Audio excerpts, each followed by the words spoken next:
राजा राम, मैंने कहता था जिसका जो कार्य है वही कार्य उसे करते रहना चाहिए, नहीं तो ये शूद्र भी एक दिन अपना सर उठाकर हमको ज्ञान पढ़ाएंगे। राजा राम, तुमको असंगत कहेंगे। शंभुक, तुमने धर्म की मर्यादा का उल्लंघन किया है। मैंने किसी धर्म की मर्यादा का उल्लंघन नहीं किया है। मैं एक ही धर्म को मानता हूं, वो धर्म है प्रकृति का धर्म, और उसके अनुसार सभी मानव समान हैं। ना कोई ब्राह्मण है, ना कोई शूद्र है। देखो देखा इसकी जीवा कैसी लप लपा रही है।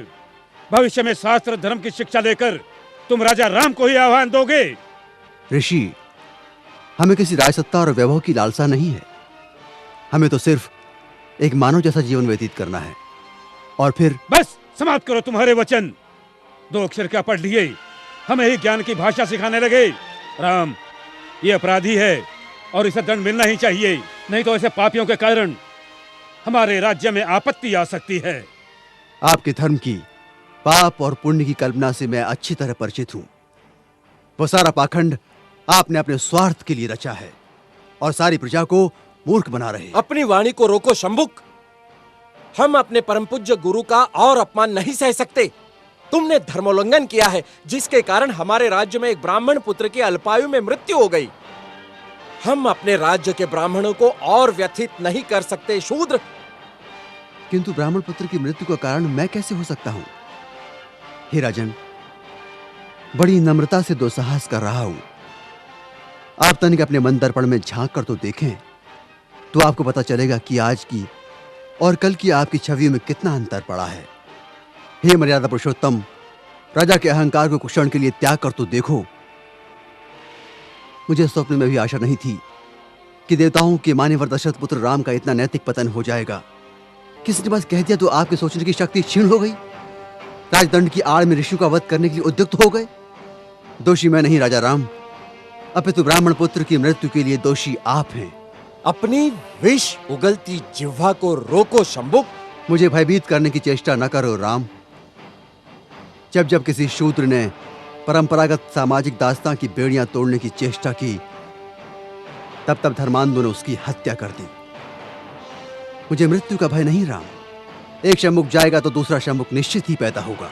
शंभुक, मैं राम, स्वाभिमान और स्वतंत्रता का लघु जीवन भी दास्ता और अपमान से भरे दीर्घायु से कई गुणा सुकर है।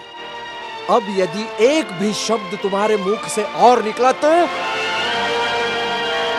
मैं सत्य हूं और सत्य की कभी मृत्यु नहीं होती।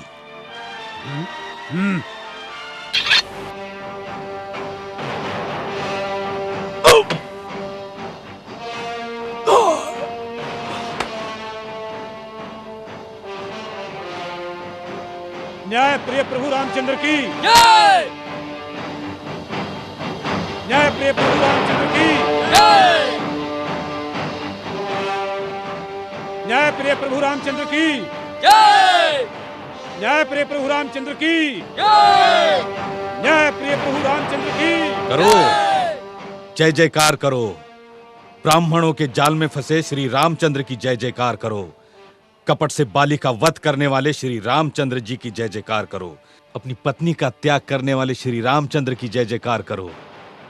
महर्षि शंभुक का वध करने वाले राम की जय जयकार करो। करो, जय जयकार करो, ताकि इनके काले कारनामों पर पर्दा पड़ता रहे।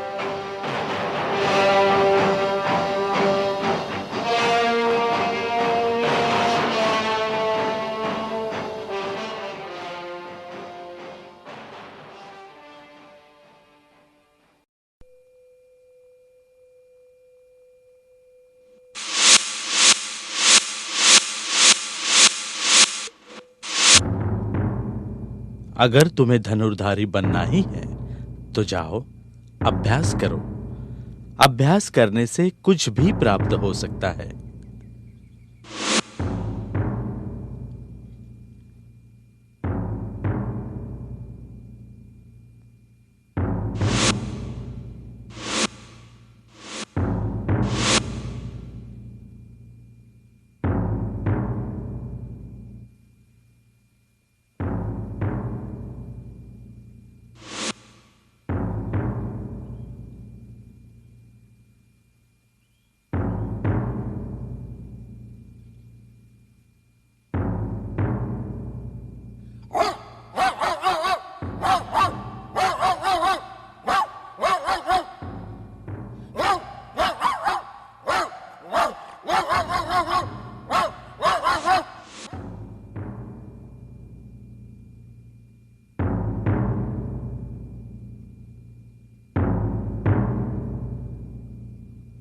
प्रिय अर्जुन, तुम्हारा प्रश्न बिल्कुल उचित है, किंतु युद्ध विद्या में योद्धा को युद्ध की संपूर्ण कलाओं में पारंगत होना चाहिए।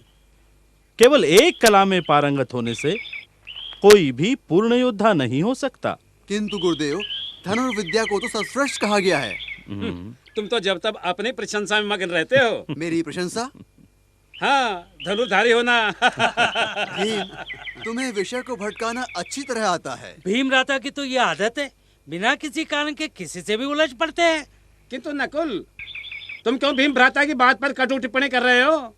भीम की गदा के सामने तो बड़े बड़े धनुर्धारी मैदान छोड़ने पर विवश हो जाते हैं। हम पांडव कितने भाग्यशाली हैं जो गुरुदेव जैसे का हमें आशीर्वाद मिला। अर्जुन सत्य कह रहा है गुरुदेव, आपके विशेष प्रेम तथा वात्सल्य से ही हम पांडव सारे पृथ्वी स्थल पर अजय होंगे। मेरे प्रिय शिष्यों, मैंने हमेशा तुम सबको पुत्रवत माना है और तुम्हें शिक्षा देने हेतु अपनी संपूर्ण अस्त्र शस्त्र विद्या का भंडार तुम्हें सौंपा है, जो कौरवों के पास भी नहीं है। गुरुदेव, आश्चर्य! रक्त की एक बूंद भी नहीं, बिना क्षति पहुंचाए। गुरुदेव, ये कला आपने आज तक हमें नहीं सिखाई। अर्जुन, आज तक मैंने अपने मन और वचन से अपनी संपूर्ण विद्या का दान केवल तुम्ही लोगों को दिया है। पता नहीं कौन होगा ये धनुर्धारी। धनुर्विद्या का इतना श्रेष्ठ प्रदर्शन मैं भी प्रथमतः ही देख रहा हूं। ठीक है, आओ देखते हैं कौन है ये धनुर्धारी।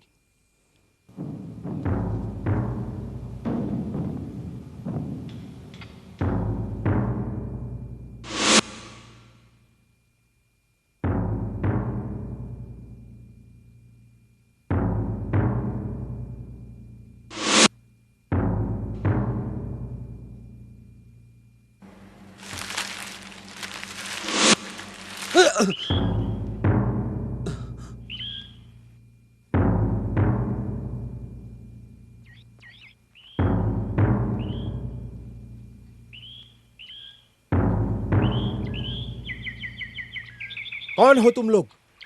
भद्र पुरुषों, तुम्हारे आगमन से मेरी एकाग्रता भंग हो रही है। मैं युधिष्ठिर, ये मेरे अनुज भीम, अर्जुन, नकुल और सहदेव। क्षमा चाहता हूं वीर पुरुषों, मुझे पता नहीं था कि आगंतुक आप लोग हैं। क्या उस कुत्ते का मुख तुमने ही?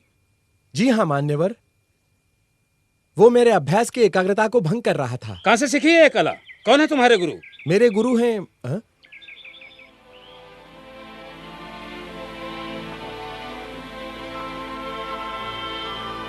गुरुदेव, आशीर्वाद दीजिए गुरुदेव। उठो वत्स।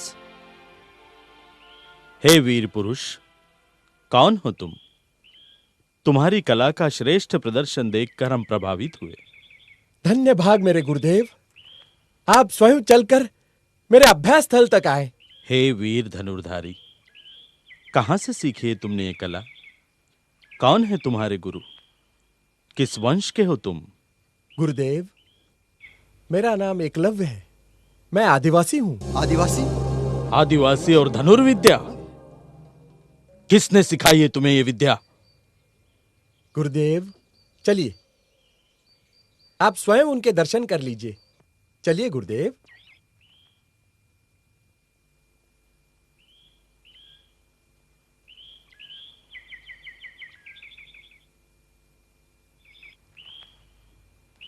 गुरुदेव, ये रहे मेरे परम पूज्य गुरु श्री द्रोणाचार्य जी। मैं और तुम्हारा गुरु? हाँ गुरुदेव, आप ही मेरे गुरु हैं। गुरुदेव, आपने तो हमें वचन दिया था, फिर ये विद्या इसे कैसे सिखाई? देखो एकलव्य, मैंने प्रत्यक्ष या अप्रत्यक्ष कभी भी तुम्हें धनुर्विद्या की शिक्षा नहीं दी। गुरुदेव, मैंने तो अपने मन से आप ही को अपना गुरु माना है। मेरा अंतर्मन सदा आप ही की पूजा करता आया है। गुरुदेव, यह आप ही की प्रतिकृति है। मेरे तो कुछ समझ में नहीं आ रहा है। एकलव्य, तुम ही सारा वृत्तांत विस्तार से कथन करो। गुरुदेव, आप भूल गए? स्मरण कीजिए, कुछ वर्ष पूर्व मैं आपके पास धनुर्विद्या प्राप्त करने की कामना लेकर आया था, किंतु आपने मुझे। गुरुदेव, सचमुच भूल गए मुझे?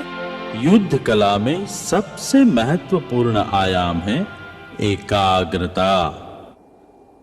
योद्धा अगर एकाग्र चित्त हो तो गदा ही क्या, वो किसी भी शस्त्र का प्रयोग निपुणता से कर सकता है, विजय प्राप्त कर सकता है। आज तुम लोग मेरे समक्ष शस्त्र विहीन उपस्थित हो, क्योंकि विशेष प्रयोजन से मैंने तुम लोगों को निशस्त्र यहां बुलाया है, ताकि तुम लोग एकाग्र चित्त को प्रधानता दे सको। गुरुदेव, गुरुदेव, मैं आपसे एक याचना करने आया हूं। याचना? कैसी याचना? गुरुदेव, बचपन से ही मैं एक स्वप्न देखते आया हूं कि मैं सबसे बड़ा धनुर्धारी बनूं। गुरुदेव, मैं आपसे याचना करता हूं कि आप मुझे विद्यादान करें। उठो वत्स, सर्वप्रथम मुझे ये बताओ, तुम्हारा नाम क्या है? कौन हो तुम? किस वंश के हो? गुरुदेव, मेरा नाम एकलव्य है। मैं आदिवासी हूं। क्या आदिवासी? क्या सेवा धर्म छोड़कर शूद्र क्षत्रिय बनेंगे? धर्म के विरुद्ध आचरण करेंगे? शूद्र होकर धर्मोल्लंघन का विचार भी मन में लाने का साहस कैसे कर रहे हो तुम? अब तो भ्राता अर्जुन, शूद्र भी तुम्हारे साथ धनुर्विद्या सीखने लगेंगे। भ्राता भीम, अब तुम भी सावधान हो जाओ, कहीं ऐसा ना हो कल कोई शूद्र गदा उठाए तुमको ही ललकारने लगे। देखो एकलव्य, धर्मानुरूप धनुर्विद्या सीखने का अधिकार केवल क्षत्रियों को है, और तुम्हें यह विद्या सिखाकर मैं धर्म के नियमों की बलि नहीं दे सकता। मेरा तुम्हें एक उचित सुझाव है, धनुर्विद्या सीखने का विचार तुम अपने मन से ही त्याग दो। किंतु गुरुदेव, मेरा स्वप्न। देखो एकलव्य, मैं विवश हूं, मैं तुम्हें अपना शिष्य नहीं बना सकता। अगर तुम्हें धनुर्धारी बनना ही है तो जाओ, अभ्यास करो।